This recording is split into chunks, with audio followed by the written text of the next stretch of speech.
नमस्कार, मैं क्षितिज अरोड़ा। क्या भारत के लोगों को बिना सांस लिए भी जीना सीखना होगा?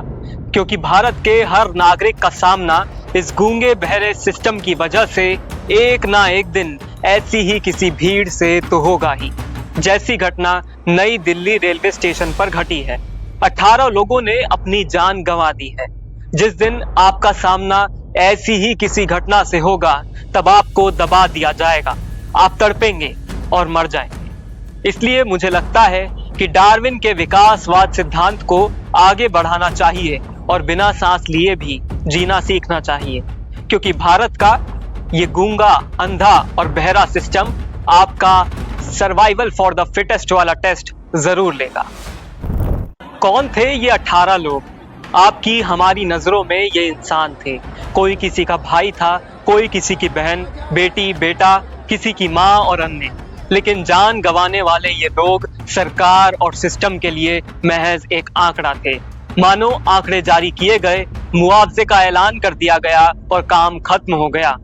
ऐसा क्या हुआ कि रेल मंत्री ट्वीट कर करके बता रहे थे कि सिचुएशन इज अंडर कंट्रोल? क्या देख नहीं रहे थे कि 18 लोगों की मौत हो गई है, कई लोग घायल हो गए? जब स्थिति को नियंत्रित करना था तब आपसे हुआ नहीं, आपने किया नहीं। जब लोगों की जान चली गई तब आप ट्वीट कर रहे हैं कि situation is under control. Rail मंत्री को 4 ट्वीट लग गए ये बताने में कि नई दिल्ली रेलवे स्टेशन पर स्टैम्पीड यानी भगदड़ मची है और लोगों ने जान गंवाई है। ऐसा भी क्या फरमान आया कि दिल्ली के उपराज्यपाल, जो कुछ देर पहले नई दिल्ली रेलवे स्टेशन पर हुई घटना को दुर्भाग्यपूर्ण भगदड़ और लोगों ने जान गंवाई है बता रहे थे, उन्हें भी अपने ट्वीट को बदलना पड़ गया। स्क्रीन पर देख सकते हैं दोनों ट्वीट को। समझ नहीं आ रहा ये कौन सी मजबूरी थी, ये हम नहीं जानते। खैर, इससे फर्क नहीं पड़ता कि कौन ट्वीट कर रहा है कौन नहीं। सवाल उन लोगों के घर वाले पूछ रहे हैं जिन लोगों ने अपने प्रियजनों को खो दिया है।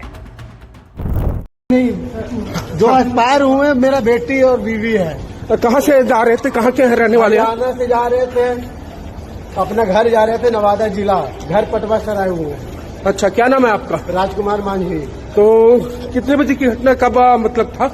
8 बजे के बीच लमसम। बड़े बड़े वादे किए गए कुंभ को लेकर कि महाकुंभ की व्यवस्था पूरी तरह से सुदृढ़ है, 100 करोड़ लोग भी आ जाएंगे तब भी पूरी व्यवस्था है। कुंभ में भी भगदड़ मच गई, वहां भी लोगों ने जान गंवाई।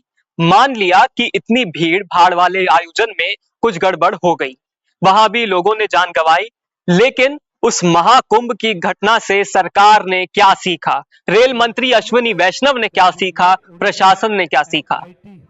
नई दिल्ली रेलवे स्टेशन पर किसी की भी मौत रेल के नीचे आने से या ट्रेन के पटरी से उतर जाने से नहीं हुई है, बल्कि प्लेटफॉर्म पर भीड़ इतनी ज्यादा हो गई कि लोग सांस नहीं ले पा रहे थे, तड़प तड़प कर मर गए। पोस्टमार्टम भी किया जाएगा, रिपोर्ट आएगी तो पता चलेगा कि लोग दम घुटने से मर गए हैं। लेकिन 3 इडियट्स का वो डायलॉग याद कीजिए कि ये प्रेशर गले पर नहीं दिमाग पर पड़ा है, इसलिए मौत हुई है। इसी तरह ये लोग दम घुटने से तो मरे ही हैं, साथ में इनको सिस्टम ने भी मारा है। लोगों ने बताया कि ट्रेन देरी से चल रही थी और अंतिम समय पर सूचना दी गई कि ट्रेन दूसरे प्लेटफॉर्म पर आ रही।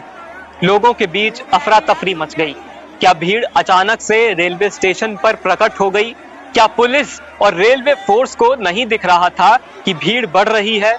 इसीलिए ये सवाल है कि महाकुंभ की घटना से सरकार ने क्या सीखा, पुलिस ने क्या सीखा? सवाल रेल मंत्री जी को लेकर भी है। हर चीज के ऊपर रील बनाने वाले रेल मंत्री जी को क्या ये नहीं सूझा कि एक रील नई दिल्ली के रेलवे स्टेशन पर जाकर भी बना ले? ये घटना दिल्ली के सबसे मुख्य रेलवे स्टेशन पर हुई है, कोई दूर दराज का इलाका नहीं है। भारत की राजधानी दिल्ली है और उसका भी सबसे मुख्य रेलवे स्टेशन, जहां से संसद की दूरी केवल 3.3 किलोमीटर की है। रेल मंत्री जी इस पूरी घटना पर रील क्यों नहीं बनाते? पिछले कुछ दिनों में कितने ही लोगों ने रेल की बदहाली से अपनी जान गंवा दी। बालासोर की घटना के बाद याद कर लीजिए कितनी ही बार रेल मंत्री के इस्तीफे की मांग उठी। विपक्ष ने सवाल उठाए, मंत्री जी को नैतिकता के आधार पर इस्तीफा देना चाहिए। लेकिन ऐसा लगता है रेल मंत्री जी अपनी कुर्सी पर फेविकॉल के मजबूत जोड़ की तरह चिपक गए। शनिवार को नई दिल्ली रेलवे स्टेशन पर भगदड़ मचने के बाद सभी घायल लोगों को दिल्ली के लोकनायक जयप्रकाश अस्पताल ले जाया गया, जिसके बाद अस्पताल के बाहर अर्धसैनिक बलों के साथ सुरक्षा को मजबूत कर दिया गया। मीडिया को अस्पताल के अंदर जाने की इजाजत नहीं मिली। आप समझिए कि आखिर अस्पताल के बाहर इतनी कड़ी सुरक्षा क्यों कर दी गई? पत्रकारों को अस्पताल जाने से क्यों रोक दिया गया? सुरक्षा जहां मौजूद होनी चाहिए थी, यानी नई दिल्ली रेलवे स्टेशन पर, वहां गायब थी। लेकिन बाद में अस्पताल के बाहर सुरक्षा को इतना मजबूत कर दिया गया कि कोई बिना इजाजत अंदर ना जा सके।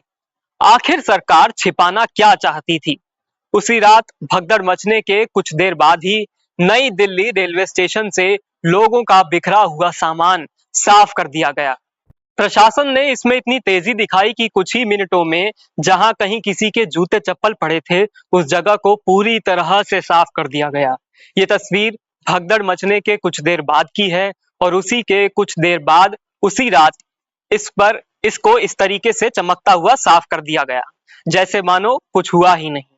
कई पत्रकारों को भी रिपोर्टिंग के दौरान नई दिल्ली रेलवे स्टेशन पर जोर जबरदस्ती का सामना करना पड़ा।